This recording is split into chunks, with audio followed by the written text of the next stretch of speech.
दोस्तों, मैं हूं doctor Amit Shukla, lifestyle and basic health care expert अपने channel science and art of your health के इस एपिसोड में हम आपका स्वागत करते हैं। दोस्तों, आज फिर एक नए विषय के साथ आपके सामने उपस्थित हैं और आज हम बात करेंगे कि क्या कारण हैं जिनके कारण से हार्ट अटैक की संभावना बढ़ जाती है।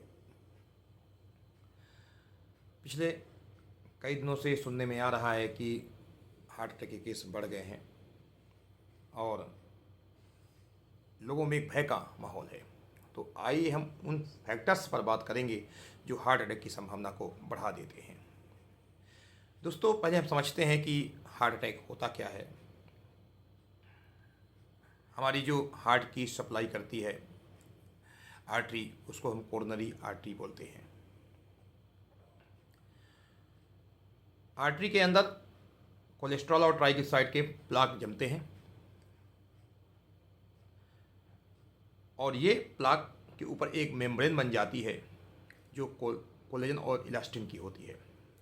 इसको फाइब्रस कैप बोलते हैं। यानी एक सॉफ्ट प्लाक होता है जो कोलेस्ट्रॉल और ट्राइग्लिसराइड का बना होता है, उसको ऊपर एक मेम्ब्रेन बनती है जो कि कोलेजन और इलास्टिन की रहती है। जनरली ज़्यादा लोगों के आर्टरीज में ये प्लाक होते हैं, लेकिन ये फाइब्रस कैप के कारण, जो कैप बनती है उसके कारण स्टेबल रहते हैं और लोगों को हार्ट अटैक नहीं होता है। जब ये प्लाक की मेम्ब्रेन फटती है तो उसके बाद से जो मटेरियल निकलता है, उस मटेरियल को हमारी बॉडी, फॉरेन बॉडी समझ जाती है और हमारी प्लेटलेट्स आके उसमें चिपक जाती हैं और उसी को हम क्लॉट बोलते हैं और थॉम्बस बोलते हैं। उसी को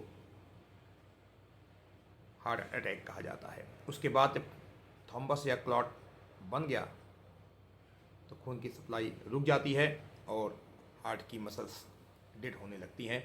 इसी को हार्ट अटैक कहा जाता है। ये इसकी पूरी प्रक्रिया है। अब कौन से कारक हैं जो कि प्लाक की जो मेम्ब्रेन है उसको फाड़ देते हैं, उसको रप्चर कर देते हैं, फटने के लिए जिम्मेदार हैं, उन पर हम बात करते हैं। तो पहला जो कारण है वो ये है कि इमोशनल स्ट्रेस, बहुत ज़्यादा अगर तनाव है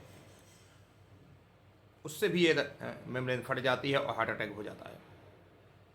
क्योंकि फैक्टर बहुत सारे हैं इसलिए हम बहुत शॉर्ट में इनकी बात करेंगे। दूसरा है कि जो अत्यधिक मेहनत करते हैं, बहुत ज़्यादा मेहनत करते हैं, हिसाब से ज़्यादा मेहनत कर रहे हैं, उनकी भी मेम्ब्रेन फट जाती है। तो एक लिमिट में मेहनत करना चाहिए, अपनी शारीरिक कैपेसिटी को देख करके मेहनत करना चाहिए। अगर बहुत ज़्यादा मेहनत करते हैं, बहुत ज़्यादा तनाव में रहते हैं, तो उनमें ये मेम्ब्रेन फट जाती है और हार्ट अटैक हो जाता है। साथ में धूम्रपान करते हैं, बीड़ी सिगरेट पीते हैं या तंबाकू का सेवन करते हैं, उनमें भी ये मेम्ब्रेन फट जाती है और हार्ट अटैक का कारण बनता है। अत्यधिक ठंडी और गर्मी के कारण भी हमारे शरीर में से बदलाव आते हैं जिनके कारण से मेम्ब्रेन फट जाती है। साथ में जो तेज मानसिक दबाव में रहते हैं, इमोशनल स्ट्रेस में रहते हैं, उनमें भी ये मेम्ब्रेन फट जाती है। जैसे कि किसी को कोई दुर्घटना सुना दी जाए अचानक, तो उसको भी ये मेम्ब्रेन, उसके अंदर इतने बदलाव होते हैं, स्ट्रेस होता है कि जिसके कारण से मेम्ब्रेन फट जाती है और हार्ट अटैक का कारण बन जाता है। तो जो प्लाक की मेम्ब्रेन है वो फटने के कारण ही क्लॉट बनता है और उसके बाद हार्ट अटैक होता है। साथ में नींद की कमी कमी है, जो कम सो रहे हैं, स्लीपिंग प्रॉपर नहीं हो रही है, साथ में जिनका हाई बीपी और शुगर रहता है, जिनका बीपी शुगर कंट्रोल में नहीं है, उनकी भी जो प्लाक की मेम्ब्रेन है वो रप्चर हो जाती है। क्योंकि अत्यधिक बीपी बढ़ता है, उसके कारण से वो मेम्ब्रेन फट जाती है और हार्ट अटैक हो जाता है। तो ऐसे लोग जो पार्टी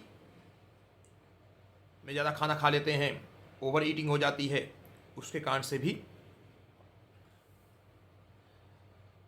स्ट्रेस पैदा होता है, हमारे शरीर में दबाव पाता है, खाना पचाने के लिए अत्यधिक मेहनत करनी पड़ती है, उसके कारण से भी हमारे हार्ट पे दबाव पड़ता है और उसकी जो मेम्ब्रेन फट जाती है और हार्ट अटैक हो जाता है। तो ऐसे लोग हैं जो कि नशा करते हैं, जैसे कोकेन का नशा करते हैं या शराब का नशा करते हैं और बहुत ज़्यादा एनर्जी ड्रिंक का यूज करते हैं जिसमें कैफ़ीन होता है, तो उनको भी ये समस्याएं होती हैं। अगर अत्यधिक ज़ोरदार खांसी आ जाती है या जिनको कब्ज रहता है उनको भी हार्ट अटैक होने की संभावना बढ़ जाती है। अचानक उठने और अचानक लेट जाने से भी कुछ लोगों में हार्ट अटैक देखा गया है, तो ये भी एक फैक्टर है, एक ट्रिगर है। कुछ लोगों को अर्ली मॉर्निंग में हार्ट अटैक होने की संभावना बढ़ जाती है, खासकर 4 बजे सुबह से लेकर के 10 बजे सुबह तक। उनमें हमारे शरीर में ऐसे हार्मोनल चेंजेस होते हैं जिनके कारण से हमारी जो प्लाक की मेम्ब्रेन है फट जाती है और हार्ट अटैक हो जाता है। तो प्रदूषण की स्थिति में जहाँ पर ऑक्सीजन कम है उसके कारण से भी हमारे शरीर में ऐसे बदलाव आते हैं जिसके कारण से हार्ट अटैक की संभावना बढ़ जाती है। ऐसे लोग जो नाइट शिफ्ट में काम करते हैं और देर रात जगते हैं, रात में काम होता है जिसके कारण हमारी जो साइकिल है सोने की वो डिस्टर्ब हो जाती है, उसके कारण से भी हार्ट अटैक की संभावना बढ़ जाती है। सर्दी जुकाम है या वायरल इन्फेक्शन होता है, उसके कारण से हमारे शरीर में इन्फ्लेमेशन होता है, इन्फ्लेमेशन के कारण भी हमारी जो प्लाक की मेम्ब्रेन है वो फट जाती है, यानी हार्ट अटैक की संभावना बढ़ जाती है। गर्भावस्था या प्रसव के बाद भी लोगों में हार्ट अटैक की संभावना बढ़ जाती है, तो उसके कारण भी हार्मोनल चेंजेस ही हैं। साथ में हाई ब्लड क्लॉटिंग टेंडेंसी, जिनमें खून जमने की ज़्यादा प्रवृत्ति होती है, जैसे कि डिहाइड्रेशन के समय या प्लेटलेट की संख्या बढ़ी हुई है, डिहाइड्रेशन हो गया है या इन्फेक्शन है, कोई भी इन्फेक्शन है उस समय भी इन्फ्लेमेशन हो जाता है और हमारा खून जल्दी जमता है। तो ऐसी स्थिति में भी क्लॉटिंग होने की संभावना बढ़ जाती है, तो इस कारण से भी हार्ट अटैक हो जाता है। तो ये हमने कुछ फैक्टर्स हैं उसमें हमने चर्चा की और बताया आपको कि इन चीज़ों से हमें बचना है जिसके से हम हार्ट अटैक से भी बच सकते हैं।